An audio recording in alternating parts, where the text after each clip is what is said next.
Good morning বন্ধুরা। আজকে কিন্তু করেছি শ্যামা চালের ভাত আর পাঁচমিশালি তরকারি, সেটার সাথে সয়াবিন দিয়ে করেছি, আর ছিল ডিম।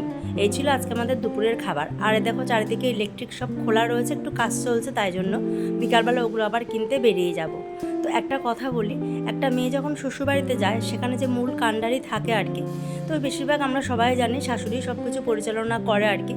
তো উনি যদি শক্ত হন, উনি যদি একটুখানি মানে বিচার বুদ্ধি সম্পূর্ণ মহিলা হন, দেখবে সেই সংসারটা কিন্তু খুব অনায়াসে সুন্দর করে চলে যায় কিন্তু। আর সে সমস্ত জায়গা যদি উল্টো হয়, তাহলে দেখবে একটা সময়ের পর, কাজের পর আর কি, দেখবে বৌমাদের নিয়ে উল্টোপাল্টা আলোচনা করছে পাড়ার লোকদের সাথে। আর সেখানে দোষ দিয়ে দেয় যে বৌমা সব কিছুই করেছে। একটা পরের বাড়ির মেয়ে যখন যায় অনেক আশা নিয়ে যায় যে আমি সংসার করব, সেখান থেকে যখন তাকে সবসময় বিতাড়িত করে দেওয়া হয়, তখন কিন্তু আর সে জায়গাটা থাকতেও চায় না। আর রাত্রেবেলা দেখো সবাই মিলে চলে আসলাম ছাদে।